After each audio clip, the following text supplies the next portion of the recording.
کیا گزرتی ہے بڑی دنیا میں تنہا شخص پر ایک لمحے کے لیے خود سے بچھڑ کر سوچنا۔ رات کا دوسرا پہر تھا، شاید جب اس کی آنکھ کھلی وہ ایک دم اٹھ بیٹھی۔ کمرے میں اندھیرا تھا، لیمپ جانے کب بجھ گیا، شاید بجلی چلی گئی تھی۔ وہ بال لپیٹتی اٹھی، بتی جلائی، یو پی ایس نے کمرہ روشن کر دیا۔ وہ قدم قدم چلتی شیلف تک آ رکی، وہاں سیاہ جلد والی موٹی موٹی قانون کی کتابیں رکھی تھیں۔ زمر نے ہاتھ اٹھا کر ان کو چھوا، آنکھوں میں کرب ابھرا، پھر وہ مزید دائیں جانب آئی۔ یہاں الماری تھی۔ اس نے پٹ کھولا، جوتوں والے خانے میں ایک ڈبہ رکھا تھا جس میں چند ایک تراشے اور کاغذ پڑے تھے۔ یہ 2.5 سال قبل اس نے جمع کیے تھے، پھر چھوڑ دیے۔ یہ تکلیف دیتے تھے اور وہ تکلیف سے بچنا چاہتی تھی، پھر بھی بچ نہیں پاتی تھی۔ مگر جو تکلیف ذلت آج اٹھانی پڑی تھی بڑی عدالت میں۔ اس نے ڈبے کو چھوئے بنا الماری بند کر دی اور باہر نکل آئی۔ گھر ویران اندھیر پڑا تھا اور سرد بھی۔ وہ باہر لان میں آ گئی، برآمدے کے اسٹیپ پہ بیٹھی، ایک گال گھٹنوں پہ رکھے دور گھاس اور پودوں کو دیکھتی خاموش بیٹھی رہی۔ لمحے چپ چاپ کٹتے رہے، پھسلتے رہے، یہاں تک کہ فجر اترنے لگی۔ تب زمر اٹھی اور لان کے کنارے تک آئی۔ یہاں پودوں کو پانی دینے کے لیے ٹونٹی لگی تھی۔ اس نے وہی کھولی، ٹھنڈے یخ پانی سے وضو کیا اور وہیں گھاس پہ کھڑی نماز کی نیت باندھ لی۔ آخری سجدے کے بعد اتحیات پڑھا اور سلام پھیرا تو دعا کے لیے ہاتھ اٹھائے، مگر پھر گرا دیے۔ چپ چاپ سجدے کی جگہ کے گھاس کو دیکھتی رہی، اس پہ انگلی پھیرتی رہی۔ سخت سردی میں بغیر سویٹر کے وہ کتنی ہی دیر وہاں بیٹھی رہی۔ وہ رات اس حوالاتی کوٹری میں بھی آنکھوں میں کاٹی گئی تھی۔ وہ ذرا سا کونا جہاں برآمدے کی مدھم بتی روشنی تھی، آج فارس ادھر نہیں لیٹا تھا، دوسری دیوار کے ساتھ بیٹھا تھا، اکڑوں سر دیوار سے ٹکائے، آنکھوں کی پتلیاں سکیرے دور سلاخوں کے پار دیکھ رہا تھا۔ باہر فجر ابھی تک تازہ تھی، پہرے دار ٹہل رہے تھے، باتیں کر رہے تھے، چند ایک کوٹریوں میں سے آوازیں بھی سنائی دے رہی تھیں۔ احمد جمائی لیتا، آنکھیں مسلتا اٹھ بیٹھا، پھر ادھر ادھر دیکھا۔ غازی بھائی ادھر کیوں بیٹھے ہو، سوئے نہیں کیا؟ وہ باہر دیکھتا رہا، یقیناً وہ کچھ سوچ رہا تھا۔ احمد لبوں پہ ہاتھ رکھ کر جمائی روکتا سیدھا ہو کر بیٹھا، فارس اس سے چند قدم ہی دور تھا۔ کیا بات ہے، نماز نہیں پڑھی؟ پڑھ لی۔ اس نماز کا کیا فائدہ جس کے آخر میں کوئی دعا ہی نہ مانگی جائے؟ 4 سجدے کیے اور اٹھ گیا، پھر وہ خود ہی ہنسا، مگر جب فارس نے کہہ کا جواب نہیں دیا تو وہ چپ ہو گیا۔ برے حالوں میں لگ رہے ہو آپ؟ وہ آنکھیں چپکا چپکا کر غور سے اسے دیکھنے لگا، پھر قریب کھسک آیا۔ کیا سوچ رہے ہو؟ اپنے پریزنٹ رائٹس کے بارے میں؟ خلاف معمول فارس بیزار نہیں ہوا، ہلکی سی نفی میں گردن ہلائی۔ پھر کیا چڑیل کے بارے میں؟ کل کورٹ میں پیشی ہوئی تھی نا؟ فارس نے اسبات میں سر ہلایا۔ آپ نے بتایا ہی نہیں کل سے کہ کیا ہوا ہے۔ کیا اس سے وہی کہا جو پہلے کہہ چکی تھی، یا کچھ نیا تھا اس میں؟ سب پرانا تھا۔ تو اتنے اپسیٹ کیوں ہیں؟ عدالت نے 9 مہینے بعد کی تاریخ دی ہے، تکلیف سے کہتے اس نے گردن پھیر کر احمد کو دیکھا جس کے لب اوہ میں سکڑے۔ 9 مہینے اسٹیپنی، 9 مہینے میں ایک پیشی کا انتظار نہیں کر سکتا۔ مگر آج تو سب کچھ آپ کے حق میں گیا تھا نا؟ مجھے بھی یہی لگا، صادق کو بھی، مگر جب جج نے اگلی تاریخ دی تو میرے وکیل نے بھانپ لیا کہ جج بک چکا ہے۔ تھکان سے کہتے ہوئے اس نے آنکھوں کے درمیان کی ہڈی مس لی۔ اتنے مہینے کے انتظار، حبس کی اتنی راتیں، مگر انصاف کی کوئی امید نہیں۔ احمد نے گردن پھیر کر روشنی والا کونا دیکھا جو آج خالی پڑا تھا۔ مجھے بھی لمبی تاریخ مل گئی ہے، وہ تھوڑی دیر بعد منہ بسوڑے بولا تو فارس نے چون کر اسے دیکھا۔ مگر تمہارا وکیل تو ہاشم ہے۔ ہاشم اپنے والد کے کہنے پر مجبور میرے لیے کوشش کر رہا ہے، مگر اسے اندر سے مجھ سے کوئی ہمدردی نہیں۔ شروع میں اس نے یوں ظاہر کروایا کہ بس میں رہا ہوا کہ ہوا، مگر اب تک اورنگزیب کردار مجھے بھولنے لگے ہیں۔ پہلی دفعہ وہ بے فکر اور لاپرواہ نہیں لگا تھا، اسے جیسے اب واقعی فکر ہونے لگی تھی، مگر وہ اسے چھپانے کی صحیح کر رہا تھا۔ فارس نے کرب سے سر جھٹکا۔ پھر اب آپ کیا کریں گے؟ تم کیا کرو گے؟ بلکہ وہ ایک دم احمد کو دیکھنے لگا۔ بلکہ ہم کیا کریں گے؟ تو وہ جو ہنوز اداس بیٹھا تھا چونکا، پھر پیچھے کو ہٹا۔ ایسے کیوں دیکھ رہے ہیں مجھے؟ مشکوک انداز میں اسے گھورا۔ فارس کچھ کہے بنا اس کو دیکھتا رہا۔ نہیں، بالکل نہیں۔ احمد نے جلدی سے ہاتھ اٹھا دیے۔ میں وہ نہیں کرنے والا جو آپ سوچ رہے ہیں۔ میرے پاس ایک پلان ہے اسٹیپنی، اگر تم سننا چاہو تو۔ بالکل بھی نہیں، ہم ایسا کچھ نہیں کریں گے۔ عدالت پہ یقین رکھیں بس۔ بگڑ کر کہتا وہ پڑے لیٹ گیا۔ فارس اسے دیکھ رہا تھا، اس نے گھبرا کے کروٹ بھی بدل لی۔ باہر فجر میں ایک ویران صبح کی روشنی کھولتی گئی۔ واجب القتل اس نے ٹھہرایا، آیتوں سے روایتوں سے مجھے۔ جسٹس مکرم کے چیمبرز میں خاموشی چھائی تھی، ہیٹر نے ماحول کو گرم اور خشک کر رکھا تھا۔ زمر سامنے سر جھکائے بیٹھی تھی، وہ اپنی کرسی پہ براجمان، اینک کے پیچھے سے اسے دیکھ رہے تھے۔ مجھے پروسیکیوشن آفس سے استعفیٰ دینا چاہیے۔ بہت دیر بعد اس نے سر اٹھایا تو آنکھوں میں تھکان تھی۔ گنگریالی لٹیں دونوں طرف سے کالم کو چھو رہی تھی. انہوں نے فکر مندی سے اسے دیکھا. تمہارے ذہن میں کیا چل رہا ہے زمر؟ یہی کہ میں ایک اچھی پروسیکیوٹر نہیں ہوں. میرا خیالات فکسڈ ہو چکے ہیں اور میں تصویر کا دوسرا رخ دیکھنا چھوڑ چکی ہوں. وہ یاسین بھری آنکھیں ان پہ جمائے بدقت ایک ایک لفظ ادا کر پائے. جسٹس مکرم نے مایوسی سے نفی میں سر ہلایا. سب سے برے مریض ڈاکٹر ہوتے ہیں اور سب سے برے گواہ خود وکیل بنتے ہیں. تم نے یہ ثابت کر دیا. پھر قدرے آگے ہو کر پوچھے. مجھے بلکہ پوری کچہری کو معلوم ہے کہ کل تمہارے ساتھ کیا ہوا. دفاعی وکیل گواہ کو ڈسکریڈٹ کرنے کے لیے ہر قسم کا کنڈا استعمال کرتے ہیں. مجھے امید نہیں تھی کہ تم اس وکیل کی بات کو دل پہ لے لو گی. وہ میرے راستے میں آئے اور اسے میری آنکھوں میں دیکھ کر کہا کہ وہ بے گناہ ہے. وہ چونکہ کون؟ فارس. وہ کہہ کر چپ ہو گئی. چند ثانیے کو چیمبر میں سناٹا چھا گیا. کیا اس نے یہ پہلی دفعہ تم سے کہا؟ میں 2.5 برس تک اس سے ملنے سے انکار کرتی رہی. اس لیے نہیں کہ مجھے تکلیف ہوتی ہے، اس لیے بھی نہیں کہ مجھے ثبوت کیوں نہیں لا کر دیتا. یہ وہ بہانے تھے جو میں بناتی تھی صرف اس لیے کہ مجھے معلوم تھا کہ اگر وہ میرے سامنے آیا اور کہا کہ وہ شرمندہ ہے تو میں اسے معاف کر دوں گی. مگر کل وہ سامنے آیا تو کہا کہ وہ بے گناہ ہے اور میں نے سن بھی لیا اور کیا مان بھی لیا. اس بات پہ زمر نے ٹھنڈی سانس بھری اور گردن جھکا کر اپنے ناخن کھینچنے لگی. میں کنفیوزڈ ہو گئی ہوں، جیسے کہ دفاعی وکیلوں کی خواہش ہوتی ہے اگر کنونس نہ کر سکو تو کنفیوز کر دو. وہ قدرے ناراض نظر آنے لگے. زمر نے نفی میں گردن ہلائی. شاید وہ ٹھیک ہے. میں اپنے غم، بیماری اور ٹراما میں خود غرض ہو گئی ہوں. میں نے دوسری طرف کی کہانی سننا چھوڑ دی ہے. مجھے اس کی بات سننی چاہیے. وہ قاتل تھا یا نہیں؟ مجھے اسے ملنا چاہیے. تمہاری جگہ کوئی دوسرا بھی ہوتا تو یہی کرتا. مگر میں کوئی دوسری عورت نہیں تھی. میں زمر تھی. مجھے اپنے جذبات ایک طرف رکھنے چاہیے تھے. انہوں نے جواباً اکتا کر ناک سے منھ اڑائی. یہ کتابی باتیں ہیں. کوئی بھی انسان اتنا غیر جانبدار نہیں ہو سکتا. اگر ایسا ہوتا تو ہمارے دوست ہم ججوں کے سامنے پیش ہونے سے یہ کہہ کر معذرت نہ کر لیتے کہ یہاں کانفلکٹ آف انٹرسٹ آ گیا ہے. وکیلوں کے بھی جذبات ہوتے ہیں. اور بطور جج آپ کو کیا لگتا ہے سرکار بنام فارس غازی میں مجرم کون ہے؟ وہ بالکل خالی نظروں سے ان کو دیکھتی پوچھ رہی تھی. یقیناً میں نے اس کیس کے بارے میں سن رکھا ہے. میرا خیال ہے فارس غازی مجرم ہے. اینک کے بازو کا کنارہ دانتوں میں دبائے وہ کندھے اچکا کر بولے. کیونکہ ثبوت اس کے خلاف ہیں. مگر قانون تو یہ کہتا ہے کہ عدالت کا فیصلہ آنے تک ملزم کو مجرم نہ کہا جائے بلکہ اسے پریزیومڈ انوسنٹ کا سمجھا جائے. وہ بہت تکلیف میں بول رہی تھی. یہ درست ہے. اور قانون یہ بھی کہتے ہیں کہ اگر ایک ملزم کے خلاف شواہد کا پہاڑ ہو مگر دوسری جانب اتنا ذرا سا انگوٹھا اور انگشت شہادت قریب کر کے بتائیں، اتنا ذرا سا بھی شک ہو، ریزنیبل ڈاؤٹ ہو، تو ہمیں ملزم کو بری کر دینا چاہیے. کیونکہ 100 گناہ گاروں کو بری کر دینا ایک معصوم کو سزا دینے سے بہتر ہے. اور پھر وہ خاموش ہو گئی. چند لمحے اسی سناٹے میں پھیل گئے. میں نے اس کی آنکھوں میں دیکھا اور وہ جھوٹ نہیں بول رہا تھا سر. اینک کا ہینڈل چباتے ہوئے انہیں ہنکار ابھرا. تو تمہیں کیا ڈر ہے؟ اگر میری وجہ سے ایک بے گناہ آدمی کو سزا ہوئی تو میں زندگی میں کبھی دوبارہ لا نہیں پریکٹس کر سکوں گی. جسٹس مکرم آگے کو ہوئے. سوچتے ہوئے اینک کے کنارے سے میز پہ نادیدہ لکیریں کھینچیں. تو پھر کیا وہ بے گناہ ہے؟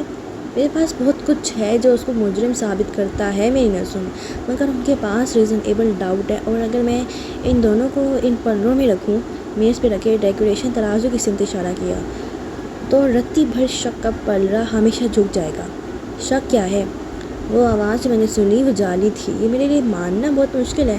آپ کے لیے بھی ہوگا. لیکن وہ بے چینی سے آگے ہوئی.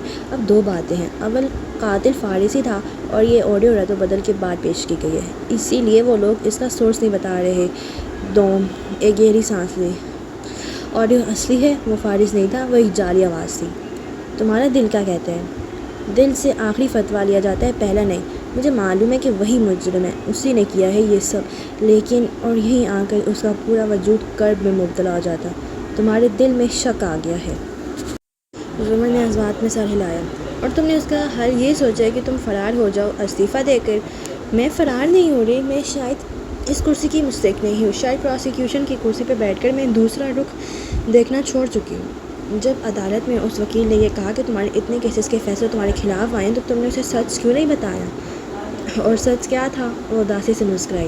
یہ کہ ان کیسز میں ملزم بری اس لیے ہوئے تھے کہ کبھی گواہ ڈر گئے یا بک گئے، کبھی جج ہمت نہ کر سکے، کبھی ثبوت نہیں تھے، کبھی شک کا فائدہ دیا گیا میں روز کتنے ہی ایسے کیسز میں لوگوں کو بری کرتا ہوں جہاں مجھے معلوم ہوتا ہے کہ ملزم ہی مجرم ہے، مگر میرے سامنے اتنے ثبوت ہی پیش نہیں کیے جاتے جو ان کو جیل میں روک سکے۔ پروسیکیوٹر کا کام حقائق اور شواہد سامنے لانا ہوتا ہے، اور تم ایک بہترین پروسیکیوٹر ہو زمر۔ میں گہری سانس لے کر پیچھے ہوئے۔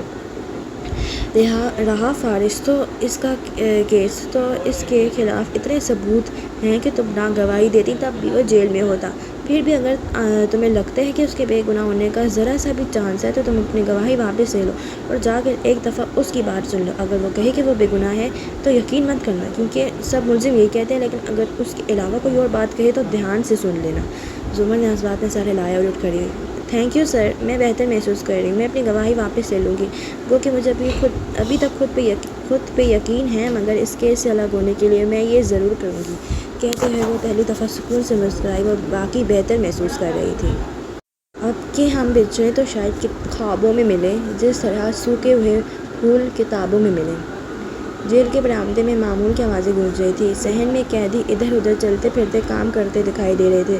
ایک کونے میں سرما کی دھوپ سے بے نیاز وہ دونوں بھی موجود تھے۔ فارس ٹانگ موڑ کر دیوار سے ایک پاؤں لگائے کھڑا تھا، اور احمد اس کے سامنے کھڑا سینے پہ بازو لپیٹے دھوپ کے باعث آنکھیں چندیار کر اسے دیکھ رہا تھا۔ پریشان ہو اسٹیپنی؟ نہیں یار، احمد نے بے-چینی سے سر جھٹکا اور پتلیاں سکیڑ کر دور سفید کپڑوں والے قیدیوں کو دیکھنے لگا۔ فارس نے اس کے چہرے کے آگے ہاتھ ملایا۔ مسئلہ ہے کوئی؟ ہاشم اس سماعت پہ نہیں آیا، ٹالے جا رہا ہے۔ اگلے ہفتے بھی معلوم نہیں آئے یا نہ آئے، اور ان ڈھیر سارے دنوں میں پہلی دفعہ وہ مایوس نظر آنے لگا۔ ہاشم کے وعدوں پہ رہو گے تو یہی ہوگا۔ پھر ادھر ادھر سرسری سے دیکھو اور احمد کے قدرے قریب ہوا۔ مجھے یا تمہیں کوئی عدالت یہاں سے نہیں نکالے گی۔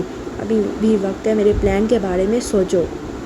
احمد نے ہلکا سا ذرا اس بات میں لایا۔ فارس نے ہاتھوں میں پکڑا کاغذ کا ٹکڑا منہ میں ڈالا اور چباتے ہوئے گردن موڑ کر سامنے دیکھنے لگا۔ ایک اہلکار اسی طرف آ رہا تھا۔ تمہاری ملاقات آئی ہے غازی، اس نے فارس کو مخاطب کیا۔ کون ہے؟ کاغذ چباتے ہوئے ایک تاحٹ سے پوچھا۔ پروسیکیوٹر صاحبہ۔ کاغذ اس کے حلق میں پھنس گیا۔ ہلتے جبرے رک کے چون کر اسے دیکھا، پھر احمد کو۔ وہ بھی ایک دم سیدھا ہوا تھا۔ چڑیل آئی ہے آپ سے ملنے؟ شوق اتنا شدید تھا کہ وہ اسے ٹوک بھی نہ سکا، بس کاغذ منہ سگلا اور خاموشی سے سپاہی کے پیچھے ہو لیا۔ جب وہ اس کمرے میں داخل ہوا تو میز کے اس پار وہ بیٹھی تھی۔ گھنگریالے بال آدھے کیچڑ میں بندھے تھے، ٹانگ پہ ٹانگ جمائے، شال کندھوں کے گرد، اور بار بار کلائی کی گھڑی دیکھتی۔ آہٹ پہ نظریں اٹھائیں، وہ چھوٹے چھوٹے قدم اٹھاتا آیا اور اس کے سامنے بیٹھا۔ بال ویسے ہی پونی میں تھے اور شیو ہلکی ہلکی سی نظر آتی تھی۔ لانگ ٹائم میڈم، آنکھیں سکیڑ کر اسے دیکھ رہا تھا۔ زمر نے سر کو ہلکے سے آسمان میں جنبش دی۔ لانگ ٹائم فارس، اور تیکھی نظریں اس پہ مرکوز کر دیں۔ ہاتھ گود میں رکھ لیے تھے اور مٹھیاں ضم سے بیچ لی تھی۔ ذہن کے پردوں پہ وہی آوازیں گونجنے لگیں۔ میں تمہیں صرف ایک گولی ماروں گا زمر، آئی ایم سوری۔ اس نے ان تقریر دہ یادوں کو ذہن سے جھٹکنا چاہا، مگر یہ آسان نہ تھا۔ دونوں آمنے سامنے بیٹھے تھے اور وہ اس کی آنکھوں میں دیکھتا منتظر تھا۔ میں تمہیں سننے آئی ہوں، تم 2.5 سال سے یہ درخواست کرتے رہے ہو نا، تو اب میں یہاں ہوں، کہو جو بھی کہنا ہے۔ فارس کے لوگوں پہ تلخ مسکراہٹ بکھری۔ دیر کی ہے آپ نے آنے میں، اب مجھے آپ کے قانون سے کوئی امید نہیں رہی۔ وہ خاموشی سے اسے دیکھے گئی۔ بتاؤں کیا کہنا ہے مجھے آپ سے؟ وہ ہاتھ باہم ملا کر میز پر آگے کو رکھا اور چبا چبا کر ہر لفظ ادا کیا۔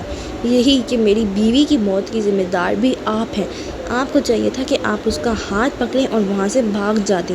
آپ کو اسے بچانا چاہیے تھا، اس کی حفاظت کرنی چاہیے تھی، مگر اپنی دوسروں کو قائل کرنے کی مہارت پہ یقین کر کے آپ نے اسے بھی نقصان پہنچایا اور خود کو بھی۔ زمر اب کوہنی کرسی کی ہٹ پہ رکھے انگلی ٹھوڑی تلے جمائے اسے دیکھ رہی تھی۔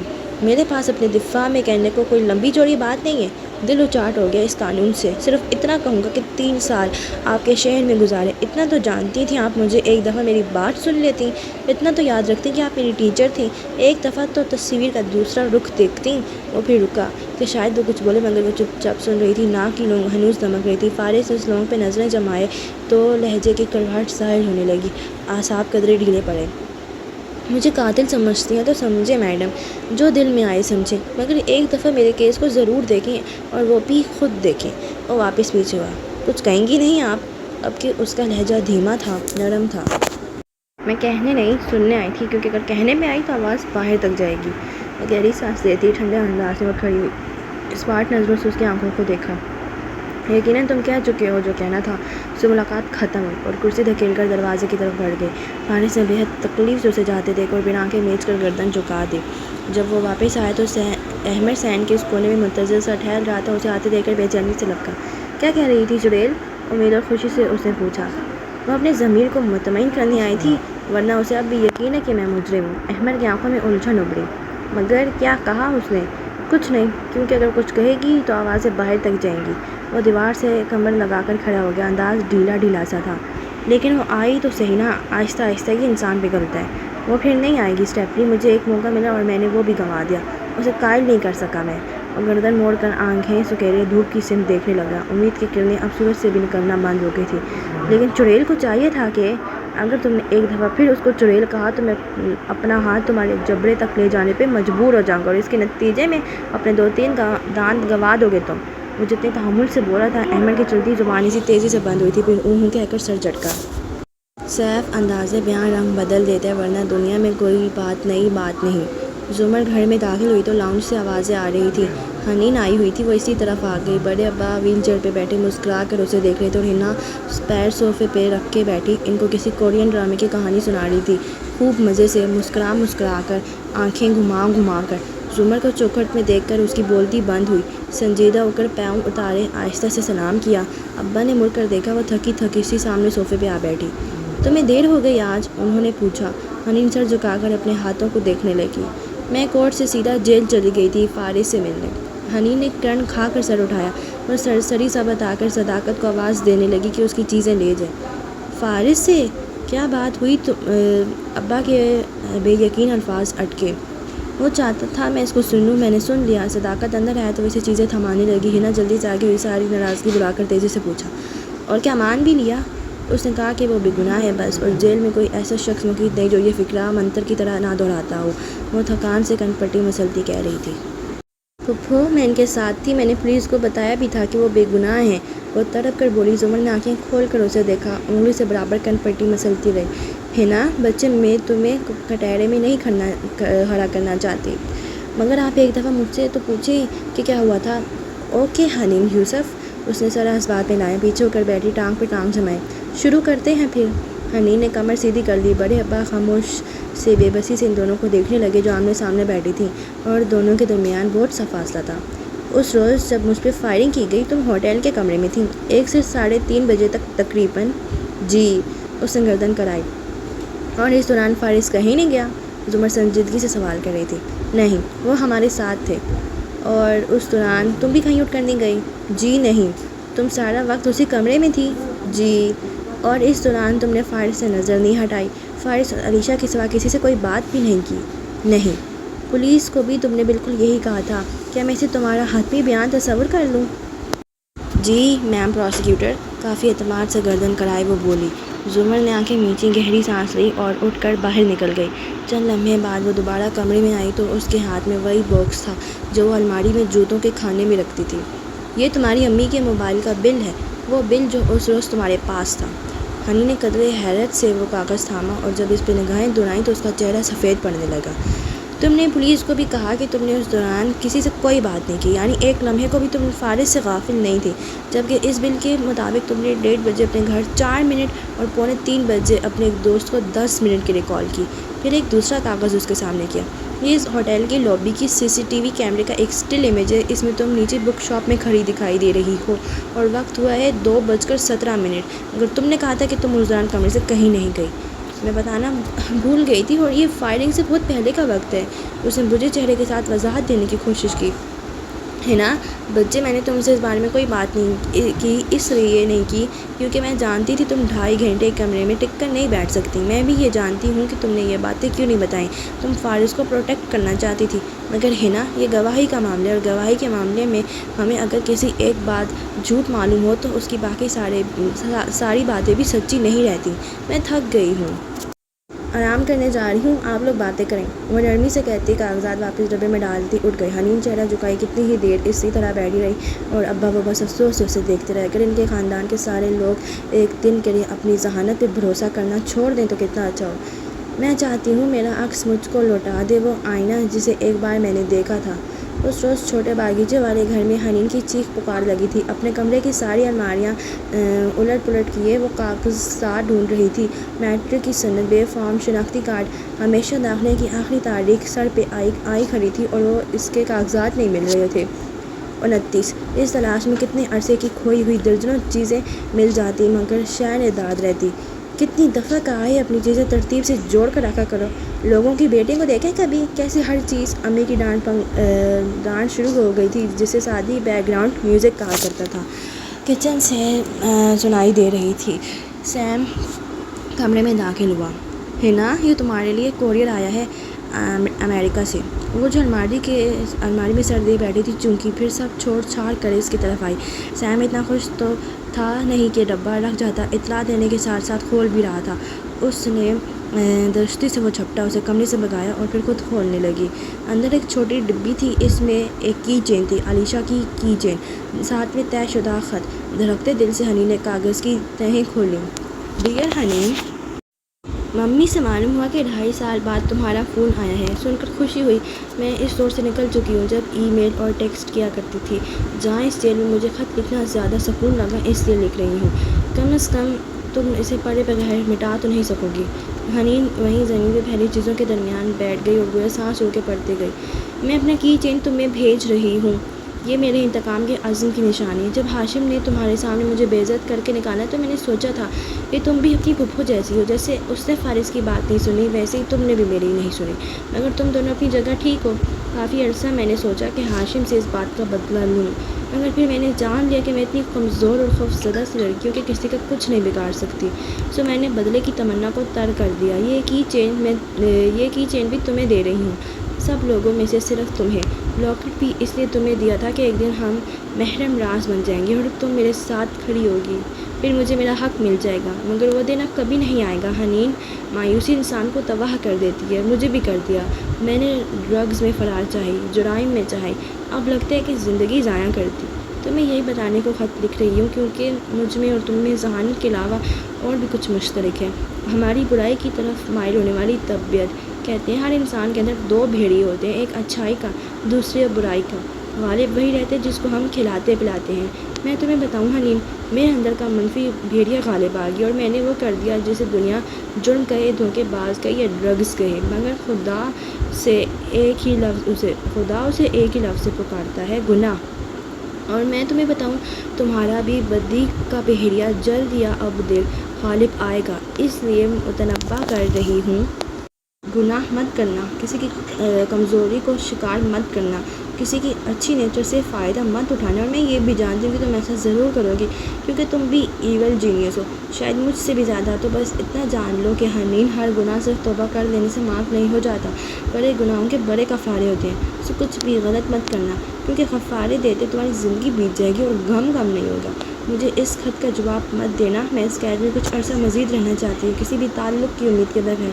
مجھے میری غلطیوں کے لیے معاف کر دینا، میں بھی تمہاری اچھائیوں کے لیے معاف کرتی ہوں۔ دن کے آخر میں ہم تینوں ایک سے ہیں، میں، تم، زمر، کمزور چونٹیاں جو ہمیشہ اپنے سے کئی بڑے دشمن بناتی ہیں۔ فقط علیشا کاردار۔ حنین کا چہرہ سفید تھا اور لب جامنی، آنکھوں کی پتلیاں ساکھ تھیں، کپاتے ہاتھ کاغذ پہ جمے تھے۔ وہ بس چل بیٹھی، بار بار ان الفاظ کو پڑھ رہی تھی۔ کسی نے گردن دبوچ کر اسے اپنی ہی ذہانت اور قابلیت کی تاریک سرنگ سے نکال کر حقیقت کے روشن کمرے میں لا کھڑا کیا تھا، اور اس کمرے میں ہر طرف آئینہ تھا اور ان میں نظر آتے سیاہ سفید عکس اس کے وجود کو کرچی کرچی کر رہے تھے۔ باہر سے آتی ندرت، اسامہ، ٹی وی، سب کی آوازیں اس کے لیے لا یعنی ہو چکے تھے۔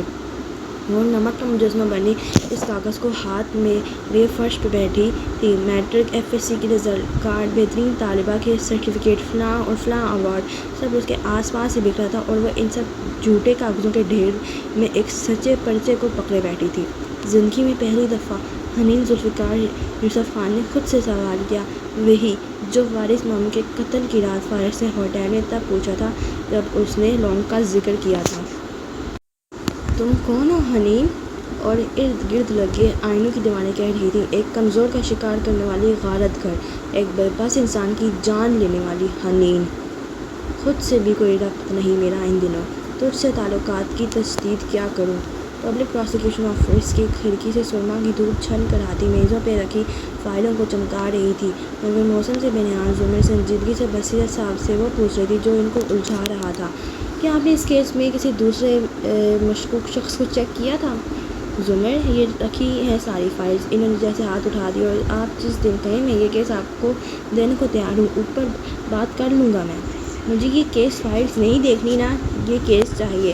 وہ گویا کسی ناپسندیدہ شے سے دور ہٹی۔ میں صرف اتنا جاننا چاہتی ہوں کہ کیا آپ نے اس کیس کی ویسے تفتیش کی تھی جیسے آپ کو کرنی چاہیے؟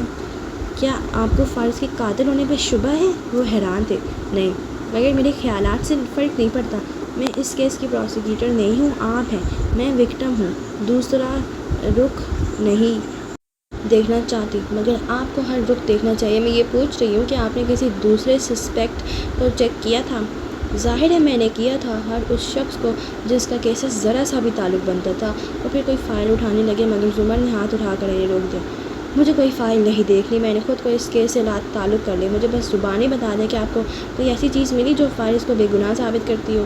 یہ کتنا تکلیف دہ تھا، مگر اسے کہنا تھا۔ نہیں، کوئی بھی چیز کسی بھی دوسرے شخص کی طرف اشارہ نہیں کرتی تھی۔ وہ چند لمحے لب بینچ ان کی آنکھوں میں دیکھتے رہے۔ کیا آپ نے ہاشم کاردار کو چیک کیا تھا؟ چند لمحے سناٹا چھا گیا۔ اس وقت زمر کا فون بجا۔ حنین کی امی کا نمبر تھا۔ اس نے عجلت میں کال اٹھائی۔ پھپھو، وہ حنین تھی۔ حنین، میں ذرا بزی ہوں، تھوڑا ٹھہر کر کال کرتی ہوں۔ اور بصیرت صاحب کو دیکھا، اس کی توقع کے برعکس وہ بولے۔ وہ ان پہلے لوگوں میں سے تھا جن کو میں نے چیک کیا تھا، کیونکہ فارس کا اصرار تھا۔ یہ وارث کے قتل کو کور کرنے کی سازش ہے۔ تو ہو سکتا ہے کہ وارث غازی کے پاس ہاشم کا کوئی کیس ہو، جس کو چھپانے کے لیے ہاشم سے قتل کروایا ہو۔ مگر انہوں نے فائل کھولی اور اس میں رکھے فوٹو اسٹیٹ صفحے کی طرف اشارہ کیا۔ زمر کی نگاہیں اس پہ جھکیں۔ یہ ان تمام کیسز کی فہرست ہے جو وارث غازی کے پاس تھے۔ ان میں ہاشم یا اس کے باپ کا کوئی کیس شامل نہیں ہے۔ زمر چند لمحے کو چپ سی ہو گئی۔ وہ مسلسل کچھ سوچ رہی تھی۔ ہم سب جانتے ہیں بصیرت صاحب کہ ہاشم کتنا کرپٹ ہے۔ کیا ایسا ہو سکتا ہے کہ اس کے خلاف نیب میں ایک کیس بھی نہ ہو؟ آپ غلط سمجھیں، غازی کے پاس اس کا کیس نہیں تھا۔ دوسرے 18 آفیسرز کے پاس اس کے 200 کیسز زیر تفتیش ہیں۔ اوہ، اس کے تنے اعصاب ڈھیلے پڑے۔ تو میں نے وارث کی موجود کیسز سے متعلقہ افراد کو چیک کیا، کسی کے خلاف کچھ نہیں ملا۔ میں نے ان تمام آفیسر سے بھی فرداً بات کی جو ہاشم کے کیسز کو دیکھ رہے تھے، اور مجھے یہ معلوم پڑا کہ ہاشم یا اس کے خاندان نے کبھی بالواسطہ ان لوگوں کو کوئی دھمکی نہیں دی۔ سب جانتے ہیں نیب کیسز کا کچھ نہیں بنتا۔ وہ ان کو ڈرا دھمکا کر یا رشوت دے کر ان کا منہ بند نہیں کرتا، بلکہ ان کو کورٹ میں لا کر بہت فخر سے اپنا دفاع کر کے ان کو خوار کیے رکھتا ہے۔ اگر تو ہاشم کا کوئی کیس وارث کے پاس ہوتا تو میں تب بھی فرض کر لیتا کہ ہو سکتا ہے وارث کو کوئی ایسی بات معلوم ہوئی ہو جو ہاشم کے لیے نقصان دہ ہو، مگر اس کا تو سرے سے کوئی خطہ ہی وارث کی طرف نہیں کھلتا۔ زمر نے فائل بند کر کے پرے کر دی۔ اس کا دل اچاٹ ہو گیا۔ زمر، فارس غازی نے 2 قتل کیے ہیں، اسے یہ بات خود آپ سے کہی تھی۔ اس کو نہیں معلوم تھا کہ آپ بچ جائیں گی اور سب کو بتا دیں گی، اس لیے۔ مگر وہ مجھے ہاسپٹل دیکھنے آتا رہا ہے میرے بیان سے پہلے۔ اس نے دوبارہ مجھے مارنے کی کوشش کیوں نہیں کی؟ پتہ نہیں کیوں وہ اس کی طرف سے صفائی دینے کی کوشش کر رہی تھی۔ اتنی سیکورٹی اور پولیس کی تعیناتی کے باعث وہ ایسی کوشش کرنے کی بیوقوفی کیسے کر سکتا تھا؟ وہ الٹا حیران ہوئے۔ کیا وہ آپ کو بے گناہ لگنے لگا ہے؟ یہی تو سارا مسئلہ ہے میرے نزدیک۔ وہ گناہ گار ہے، اور میں چاہ کر بھی کوئی ایسی وجہ نہیں ڈھونڈ پا رہی جو اس کو ان جرائم سے بری کر دے۔ وہ گہری سانس لے کر اٹھ کھڑی ہوئی۔ حنین ان کاغذوں کے ڈھیر کے بیچ ہنوز بیٹھی تھی، موبائل پہ نمبر ملا رہی تھی، پہلی دفعہ ہچکچاہٹ سے، پھر بے چینی سے، اور پھر بے قراری سے، اور اب دیوانگی سے بار بار زمر کو نمبر ملا رہی تھی۔ آنسو اس کی آنکھوں سے بہہ رہے تھے۔ اسے لگا وہ چند سال پیچھے چلی گئی ہے، جب چھت پہ اندھیرے میں بیٹھی زمر نے نرم لہجے میں سیم اور اسے جنات کا قصہ سنایا تھا۔ تب اسے لگا تھا جنات سے زیادہ طاقتور انسان ہوتا ہے، اور اس کے لیے وہ انسان زمر تھی جو اس کا ہر مسئلہ حل کر سکتی تھی۔ اب بھی اسے یہی لگ رہا تھا۔ درمیان کے ماہ و سال اور ان کی تلخی کہیں کھو سے گئی تھی۔ صرف زمر تھی جس کو وہ اپنا مسئلہ بتا سکتی تھی، اور زمر نے 7ویں کال اٹھا کر بس اتنا کہا، حنین، میں بزی ہوں، تو میں تھوڑی دیر تک کال کرتی ہوں۔ اور وہ خاموش آنسوؤں کے ساتھ فون ہاتھ میں لیے بیٹھی رہ گئی۔ کافی دیر بعد وہ بجا۔ اسے دیکھ کر زمر کا نمبر آ رہا تھا۔ اس کی آنکھوں میں غصہ اترا، ہتھیلی کی پشت سے آنکھیں رگڑیں اور کال اٹھائی۔ ہاں ہے نا؟ سوری، میں اس وقت، وہ نرمی سے کہنے لگی تھی، مگر اس نے درستی سے بات کاٹی۔ سوری، مجھے کہنا چاہیے، غلطی سے کال کر دی تھی، کسی اور کو منا رہی تھی، بائے۔ اور فون رکھ دیا۔ آنسو پھر سے بہنے لگے۔ اتنے سال بعد اس نے پہلی دفعہ زمر کو پکارا تھا، مگر وہ مصروف تھی۔ کیا اس کی مصروفیت حنین کی بھیگی آواز سے زیادہ اہم تھی؟ اس کا دل ٹوٹ سا گیا۔ زمر کی پھر سے کال آنے لگی، مگر حنین نے موبائل آف کر دیا۔ علیشہ ٹھیک کہتی تھی، وہ جلد یا بدیر کوئی ایسا گناہ ضرور کرے گی جس کا کفارہ اسے پوری زندگی دینا پڑے گا۔ بس علیشہ کو یہ معلوم نہیں تھا کہ حنین وہ گناہ چند ماہ پہلے کر ہی چکی تھی۔ ہجر کی رات کاٹنے والے کیا کرے گا اگر سحر نہ ہوئی؟ حنین کی ادھوری انکوہی کال اس کے ذہن میں اٹک سی گئی تھی۔ اس صبح بھی وہ سامان ختم ہوتے ہی کورٹ روم سے نکلنے کے بجائے کرسی پہ بیٹھ گئی اور ابا کو کال ملانے لگی۔ آج دھوپ نہیں نکلی تھی اور سرد کمرہ عدالت میں صبح بھی بتیاں جلی تھیں۔ جسٹس صاحب اپنے چیمبرز میں واپس جا رہے تھے۔ اہلکار احمد شفیع نامی لڑکے کو واپس لے جانے کی تیاری کر رہے تھے۔ ہاشم پھر نہیں آیا تھا اور سب کا وقت ہی ضائع ہوا تھا۔ وہ اطراف میں نظریں دوڑاتی ابا کو جاتی گھنٹی سن رہی تھی۔ آپ نے پوچھا ہی نہ سے؟ ان کا سلام سنتے ہی وہ سر جھکائے مدھم سے پوچھنے لگی۔ میں نے کال کی تھی، وہ جلدی میں تھی، کہہ رہی تھی غلطی سے تمہیں کال کر دی تھی۔ تم پریشان مت ہو، کوئی بات نہیں ہے۔ کوئی بات تھی، وہ ٹھیک نہیں تھی، آپ دوبارہ پوچھنے کی کوشش کریں۔ تم اس کے گھر چلی جاؤ۔ وہ ابا کی تان یہیں آ کر ٹوٹا کرتی تھی۔ زمر نے رہنے دیں ابا کہہ کر کال کاٹی تو احساس ہوا سفید شلوار قمیض میں کوئی اس کے سامنے آ کھڑا ہوا ہے۔ چم کر سر اٹھایا تو وہ احمد تھا، اہلکار بھی ساتھ تھے۔ زمر نے ادھر ادھر دیکھا، کمرہ خالی ہو رہا تھا۔ میم، وہ ملتجئی بے چین سا انگریزی میں کہنے لگا، مجھے آپ سے بات کرنی ہے۔ اپنے وکیل کے بغیر آپ کو مجھ سے بات نہیں کرنی چاہیے، نرمی سے کہتی وہ اٹھی، پرس کندھے پہ لٹکائے۔ پراسیکیوٹر بصیرت کہاں ہے؟ مجھے ان کا پوچھنا ہے، کہہ کر اس نے پھر اہلکاروں سے درخواست کی کہ چند لمحے مزید اس کو بات کرنے دیں۔ وہ ایک ہفتے کی چھٹی پہ گئی ہیں۔ وہ موبائل پرس میں ڈالتی جانے کو مڑی۔ مجھے غازی کے بارے میں بتانا ہے، فارغ غازی، وہ کچھ غلط کرنے جا رہا ہے۔ زمر کے قدم منجمد ہوئے، آہستہ سے اس نے گردن موڑی، آنکھیں سکیڑ کر اچنبے سے اسے دیکھا۔ کیا؟ پہلے آپ وعدہ کریں کہ کبھی ظاہر نہیں کریں گے کہ یہ آپ کو مجھ سے معلوم ہے، ورنہ فارغ مجھے جان سے مار دے گا۔ پریشانی سے کہتا وہ آگے ہوا۔ میں سن رہی ہوں۔ وہ غور سے اسے دیکھنے لگی۔ اس نے کچھ پلان کیا ہے، اسے عدالت سے امید نہیں رہی تو وہ جیل میں کچھ لوگوں سے انتقام لینے جا رہا ہے، وہ کچھ ساتھیوں کے ساتھ جیل میں رائڈز کرنے جا رہا ہے اور اس میں فساد میں کچھ لوگ بھی جان سے جائیں گے۔ کیا فارغ نے خود یہ کہا؟ جی، وہ یہ تمام تفصیل جو مجھے معلوم ہو سکی ہے، وہ مجھے بھی اس میں شامل کرنا چاہتا ہے، مگر میں نے ابھی اسے حتمی جواب نہیں دیا۔ ساتھ میں ایک مڑا توڑا کاغذ اس کی جانب بڑھایا۔ زمر نے کاغذ پکڑ کر کھوجتی نظروں سے اسے دیکھا۔ اور آپ مجھے یہ کیوں بتا رہے ہیں؟ مجھے پولیس پہ اعتبار نہیں ہے، کسی وکیل کو بتانا زیادہ بہتر لگا مجھے۔ آپ اس کو رنگے ہاتھوں پکڑوا سکتی ہیں، اب مجھے جانا چاہیے۔ جیسے کوئی اضطراب ختم ہوا اور پرسکون سا سانس لیتا اہلکاروں کے ہمراہ مڑ گیا۔ زمر کاغذ ہاتھ میں لیے کھڑی سوچتی نظروں سے اس طرف دیکھتی رہی جہاں سے وہ گیا تھا۔ جب وہ اپنی حوالاتی کوٹھی تک واپس لایا گیا تو صاحب پیر اتر چکی تھی۔ سپاہیوں نے سلاخوں کا دروازہ کھولا، وہ اندر آیا تو دروازہ مقفل کر دیا گیا۔ احمد قدم قدم چلتا دیوار تک آیا اور پھر فرش پہ اپوں بیٹھ گیا۔ فارغ چند قدم دور اسی طرح بیٹھا تھا۔ احمد قریب آیا تو اس نے غور سے اس کے چہرے کا جائزہ لیا۔ کہاں تھے؟ گردن موڑ کر اسے دیکھا جو قریب بیٹھا اپنے گھٹنوں کو دیکھ رہا تھا۔ کچہری؟ معلوم ہے، مگر کچھ اور بھی ہوا ہے کیا؟ وہ غور سے احمد کے چہرے کو دیکھ رہا تھا۔ وہی جو ہونا چاہیے۔ بک بھی چکو، وہ اکتا گیا۔ احمد نے ہولی سے گردن موڑ کر اسے دیکھا۔ میں نے انہیں بتایا تھا کہ آپ جیل میں رائڈ شروع کرنے لگے ہیں۔ چند ہمیں کوٹری میں سناٹا چھا گیا، فضا بوجھل ہو گئی۔ اور اس نے یقین کر لیا؟ فارغ کے پوچھنے پہ احمد مسکرایا، ایک ایک حرف پہ، اور اس کے ہاتھ پہ ہاتھ مارا۔ دونوں ہلکے سے ہنس دیے۔ وہ یہ ان چند دفعہ میں سے تھا جب احمد نے اسے ہنستے دیکھا تھا۔ گڈ۔ پھر سنجیدہ ہوتے ہوئے فارغ سے جیب سے مڑا توڑا کاغذ نکالا اور سامنے پناہ پہ باہر دیکھا۔ اہلکار دور کھڑے تھے۔ وہ مدھم آواز میں کہنے لگا، جمعرات کی رات فیصلے کی رات ہوگی۔ اگر اسے یقین کر لے کہ ہم رائڈ شروع کرنے لگے تو وہ لوگ جیل کے شمالی حصے پہ ادھر نقشے پہ ایک جگہ انگلی رکھی اپنی نفری 3 گنا بڑھا دیں گے۔ ایسے میں جنوبی مشرقی دیوار پہ نفری کم ہو جائے گی۔ ہم فساد نہیں کریں گے، ہم اس طرف صرف آگ لگائیں گے۔ یہ ہمارا ڈائیورژن ہوگا اور یوں ہم جنوبی مشرق حصے سے نکل جائیں گے۔ جانتا ہوں ہم کوئی 300 دفعہ اپنا منصوبہ دہرا چکے ہیں، اب تو میں خود کو آدھا جیل سے باہر تصور کرنے لگا ہوں۔ وہ رکا۔ فارغ جو کاغذ سپیٹ رہا تھا قدرے چونکا۔ ایک منٹ، تمہارے چہرے پہ کچھ اور بھی لکھا ہے؟ اس نے غور سے احمد کو دیکھا۔ کوئی مسئلہ ہے کیا؟ دراصل وہ اٹکا، پھر اٹھ کر چند قدم مزید دور جا بیٹھا۔ اگلی بات سن کر فارغ غازی اس کا گریباں نہ چپٹ لے اور کان کھجاتے ہوئے سادگی سے بولا، پراسیکیوٹر بصیرت چھٹی پہ ہیں۔ فارس کو شوق لگا۔ تو تم یہ ساری بکواس کس سے کر کے آئے ہو؟ میں نے کہا تھا پولیس کو انوالو نہیں کرنا۔ وہ چڑیل کو بتایا ہے۔ اور اس کے گویا 14 طبق روشن ہو گئے۔ کیا بک رہے ہو؟ میں نے منع کیا تھا کہ غصے سے چلانا چاہتا تھا مگر پہرے دار قریب آ رہے تھے۔ ستائش بھری آواز ذرا دبائی۔ اس سے کیوں کہا؟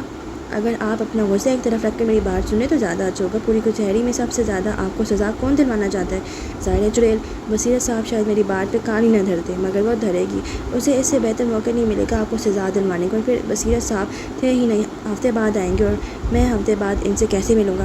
اگر درخواست کروں ملنے کی تو ان کو شک نہیں ہوگا کہ اتنے اعلیٰ اعلان کیوں کر رہا ہوں؟ میرے پاس صرف آج کا دن تھا اور میں نے وہی کیا جو بہتر لگا۔ اس کو استعمال کر کے جیل نہیں توڑنا مجھے، ناگواری سے گھرایا۔ اس طرح تو وہ ساری عمر سمجھے گی کہ میں مجرم تھا۔ جب آپ جیل توڑیں گے تو سب یہی سمجھیں گے، پھر کیا مسئلہ ہے؟ اور فارس چپ ہو گیا، دونوں ہاتھ سر میں تھاما، آنکھیں بند کر کے کن پٹی مسلی۔ یہ ٹھیک نہیں ہے، میں اس کو استعمال نہیں کرنا چاہتا۔ کیوں؟ دور بیٹھے احمد نے پتلیاں سکیڑ کر اس کا چہرہ دیکھا۔ آپ دونوں کے درمیان کچھ رہا ہے کیا؟ اس نے چونک کر سر اٹھایا، آنکھوں میں ناگواری آئی۔ بالکل بھی نہیں۔ اچھا سوری، مجھے یوں ہی لگا۔ کیا لگا؟ اس کا سانس رک گیا۔ نہیں، دراصل اتنا کچھ ہو جانے، اتنا سال گزر جانے، آپ سے اتنی نفرت ہونے اور آپ کے خلاف ہر جگہ بیان دینے کے باوجود بھی جب اس کا ذکر سنتے ہیں تو کچھ آتا ہے آپ کے چہرے پہ۔ اور چڑیل بھی، سوری، زمر بھی ابھی تک آپ کو فارس کہہ کر بلاتی ہے، اسے ہر چیز کے بعد بھی فرسٹ نیم ٹرمز ختم نہیں کی۔ ایسے کسی عورت کا نام نہیں لیتے ہر وقت۔ فضول بک بک نہ کیا کرو، دماغ گھوما ہوا ہے میرا اس وقت۔ اس نے درستی سے ڈپٹ کر رخ پھیر دیا۔ احمد کو اب اس کا چہرہ نظر نہیں آ رہا تھا، سو شانے اچکا کے رہ گیا۔ اچھا سوری، غلطی سے کہہ دیا۔ خیر، پھر آرام سے لیٹ گیا، بازوں کا تکیہ سر تلے رکھا۔ آپ باہر جا کر کیا کریں گے؟ میں تو امریکہ بھاگ جاؤں گا، یہاں تو نوکری نہیں کر سکتا۔ اور وہ بولے جا رہا تھا اور فارس چہرہ موڑے دیوار کو دیکھ رہا تھا۔ آپ لوگوں کے کہے پر اکڑ جاتے ہیں، لوگ تو جھوٹ بھی 100 طرح کے گھڑ جاتے ہیں۔ اس وقت جب وہ دونوں اس کوٹری میں یوں بیٹھے تھے، چند میل دور کارداس کی کمپنی کے ٹاپ فلور کی راہداری میں زمر ایک بینچ پہ بیٹھی تھی، دونوں ہاتھ میں کافی کے 2 ڈسپوزیبل گلاس سے۔ ایک سے وہ کچھ سوچتے وقفے سے گھونٹ بھر رہی تھی، دوسرا ڈھکن بند تھا۔ نگاہیں راہداری میں گزرتے لوگوں پہ جمی تھی۔ دفتر میں کھڑی ہوئی کیونکہ دوسری جانب سے ہاشم چلتا آ رہا تھا، ایک ہاتھ میں بریف کیس ہے، دوسرے میں موبائل پہ بٹن دباتا۔ زمر کے قریب وہ رکا، پہلے اس کے پیر دیکھے پھر نظریں اٹھائیں۔ وہ بند ڈھکن کا گلاس اس کی طرف بڑھائے ہوئے کھڑی تھی۔ ہاشم کھل کر مسکرایا۔ بغیر چینی کے؟ گلاس پر پکڑتے ہوئے آبرو اٹھائے۔ زمر نے سر کو خم دیا۔ بغیر چینی کے؟ اور وہ دونوں ساتھ ساتھ چلنے لگے۔ ویسے آپ تو شہر سے باہر گئے ہوئے تھے، آپ مجھ سے سماعت پہ غیر حاضری کی باز پرس کرنے نہیں آئیں؟ جانتا ہوں، وہ کام بتائیے جو آپ کو ادھر کھینچ لایا۔ وہ گھونٹ پر بھرتے ہوئے مسکرا کر پوچھ رہا تھا۔ دونوں ہاشم کے آفس کی سمجھا رہے تھے۔ کچھ دیر کے لیے میرے ساتھ احمد شفیق کا وکیل بنے بغیر بات کر سکتے ہیں آپ؟ میں سن رہا ہوں۔ احمد کتنا قابل بھروسہ انسان ہے۔ کافی حد تک، ہاشم نے شانے اچکائے۔ میرے والد کے ساتھ اس نے کافی عرصہ کام کیا، وہ کہ میں اسے پسند نہیں کرتا مگر وہ ایک قابل اعتبار انسان ہے۔ کیوں؟ اب غور سے اسے ساتھ چلتی زمر کو دیکھا۔ کیا اس کی کسی بات پہ بھروسہ کرنے میں آپ کو دقت پیش آ رہی ہے؟ وہ ذرا سے مسکرائے ہوئے۔ تو وہ ایسی شخص ہے جس پہ اعتبار کیا جا سکتا ہے؟ ہاں، وہ اچھا لڑکا ہے مگر ہوا کیا ہے؟ دونوں اب آفس کے دروازے کے سامنے کھڑے تھے۔ آپ کافی ختم کیجیے۔ وہ مسکرا کر مڑ گئی تو ہاشم نے پیچھے سے پکارا۔ میں اس مشورے کے بدلے میں ضرور کوئی فیور مانگوں گا۔ آپ کا بدلہ نہیں مانگتے؟ وہ رک کے بنا آگے چلتی گئی۔ وہ ٹیپ آپ کو کہاں سے ملی؟ ہاشم نے عقب میں پکارا۔ زمر بیچ راہداری میں رکی، ایڑیوں پہ گھومی، چمبے سے اسے دیکھا۔ کون سی ٹیپ؟ آپ کی اور فارس کی کال جو عدالت میں پیش کی گئی، سعدی نے بتایا کہ وہ آپ نے نکلوا کر دی تھی۔ گھونٹ بھرتے ہوئے غور سے اس کے چہرے کو دیکھا۔ یہ سعدی نے کہا؟ وہ حیرت زدہ رہ گئی۔ ہاشم قدرے چونکا، آبرو سکیڑے۔ کیا آپ نے نہیں نکلوا کر دی؟ کیا اس نے جھوٹ بولا؟ وہ جھوٹ کیوں بولے گا؟ ظاہر ہے میں نے نکلوا کر دی تھی، اور کہاں سے نکلوائی ہے یہ نہیں بتاؤں گی، مگر مجھے حیرت ہے کہ اس نے آپ کو کیوں بتایا؟ میں نے منع کیا تھا۔ وہ زمر تھی، فوراً سنبھل گئی اور ناپسندیدگی سے بات مکمل کر کے پلٹ بھی گئی۔ ہاشم کے تنے اعصاب ڈھیلے پڑے، مگر زمر کے ساتھ آڈیو لگی ہے اور اس کے باوجود وہ فارس کو گنہگار سمجھتی ہے تو پھر کوئی مسئلہ نہیں۔ وہ ابھی خواہ مخواہ خاگر کی بات پہ ابھی تک اٹکا تھا۔ سر جھٹک کر کافی کا گلاس پکڑے وہ اندر کی جانب بڑھ گیا۔